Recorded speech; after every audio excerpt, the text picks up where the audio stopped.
નમસ્કાર ગુરુજી મિત્રો, આજે આપણે યુબન્ટુ સોફ્ટવેરની અંદર ફોન્ટ કેવી રીતે ઇન્સ્ટોલ કરવા એ વિશેની માહિતી મેળવીશું. ફોન્ટ ઇન્સ્ટોલ કરવા એકદમ સરળ છે. ફોન્ટ ઇન્સ્ટોલ કરવા માટે બે પદ્ધતિ છે. સૌપ્રથમ આપણે ફોન્ટ ઓપન કરીશું. અહીં મારા પેનડ્રાઈવની અંદર ફોન્ટ નામની ડિક્શનરીની અંદર ફોન્ટ આપેલા છે. અહીં એક કરતાં વધારે ફોન્ટ આપણને જોવા મળે છે. અહીં માનો કે મારે કોઈ પણ પ્રકારનો ફોન્ટ ઇન્સ્ટોલ કરવો છે, તો હું એને ઓપન કરીશ. એ ફોન્ટ ઓપન કરતાની સાથે ફોન્ટ વ્યુઅરમાં આપણે જોવા મળશે અને અહીં એક સાઈડ ઉપર ઇન્સ્ટોલેશનનો ઓપ્શન આપેલો છે. એ ફોન્ટને હું ઇન્સ્ટોલેશન આપીશ તો એ ફોન્ટ ઇન્સ્ટોલ મારા યુબન્ટુમાં થઈ જશે. પરંતુ ઘણા સમયે કેવું થાય કે આપણે એક કરતાં વધારે ફોન્ટની જરૂરિયાત હોય અને આપણે એક ફોન્ટ ઇન્સ્ટોલ કરવા બેસીએ તો આપણા કલાકોના કલાકો બગડતા જાય છે. તો આવા સંજોગોમાં આપણે શું કરીશું? ચલો પહેલાં આપણે એક ચેક કરી લઈએ કે આપણે આ મોનાર્ક ગુજરાતી 5 નામનો ફોન્ટ ઇન્સ્ટોલ કર્યો એ આપણા સિસ્ટમમાં ઇન્સ્ટોલ થયો છે કે નથી થયો. ચલો ચેક કરીએ. ચેક કરવા માટે આપણે અહીં એનો કોઈપણ પ્રકારનો નોટપેડનો પ્રોગ્રામ ઓપન કરીશું. વાઇનમાં પ્રોગ્રામ, એસેસરીઝ અને નોટપેડ. એડિટમાં જઈને આપણે આપણા ફોન્ટ ચકાસણી કરીશું. આપણા ફોન્ટનું નામ હતું મોનાર્ક ગુજરાતી 5. અહીં જોવા મળે છે આપણે મોનાર્ક ગુજરાતી 5 ઇન્સ્ટોલ થઈ ગયેલો છે.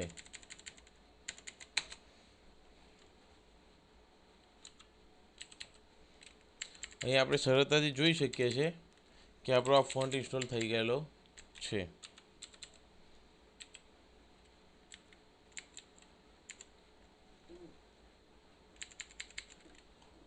ચલો હવે આપણે માહિતી લઈશું કે એક ફોન્ટ ઇન્સ્ટોલ તો કરી દીધો, પરંતુ આપણે ઘણા સમયે મલ્ટી ફોન્ટ ઇન્સ્ટોલ કરવાની જરૂરિયાત ઊભી થાય.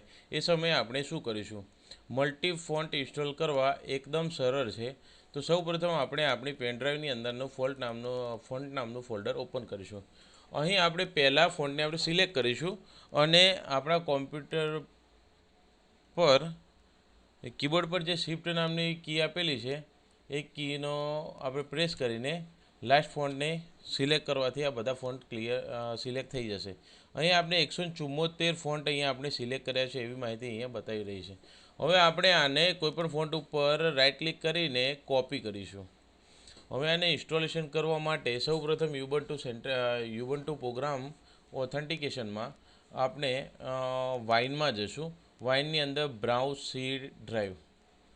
જો તમને વાઇનમાં ના મળતું હોય તો એ ફાઇલ મેનેજરની મદદથી પણ આપણે એક ઓપન કરી શકાય છે. અહીં ફાઇલ મેનેજમાં ફાઇલમાં પણ આપણે મળી જશે. બરાબર. ચલો અહીં આપણે સી ડ્રાઈવ ઓપન થયા બાદ વિન્ડો ઓપન કરીશું. વિન્ડોનું ફોલ્ડર ઓપન કર્યા બાદ એની અંદર જે ફોન્ટ્સ નામનું ફોલ્ડર છે ઓપન કરીને અહીં આપણે તમામ ફોન્ટ પેસ્ટ આપી દઈશું. અહીં આપ જોઈ શકો છો કે આપણા તમામ ફોન્ટ ઓટોમેટિકલી ઇન્સ્ટોલ થઈ રહ્યા છે.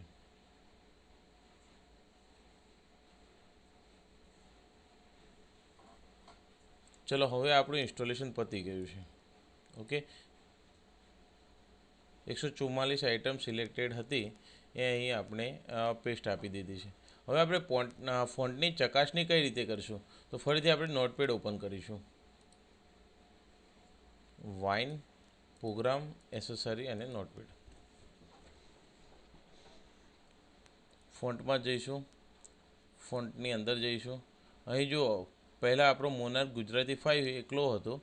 હવે કેટલાય ફોન્ટ અંદર આપણે જોવા મળી રહ્યા છે.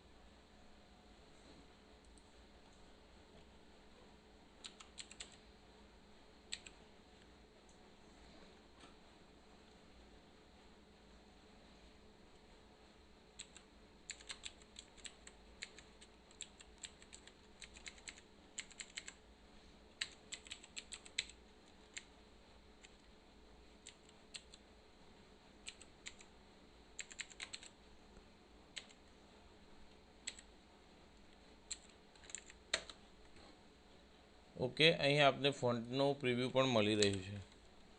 ફોન્ટ ઇન્સ્ટોલ કરવા એકદમ સરળ હતા જે આપણે જોઈ લીધા.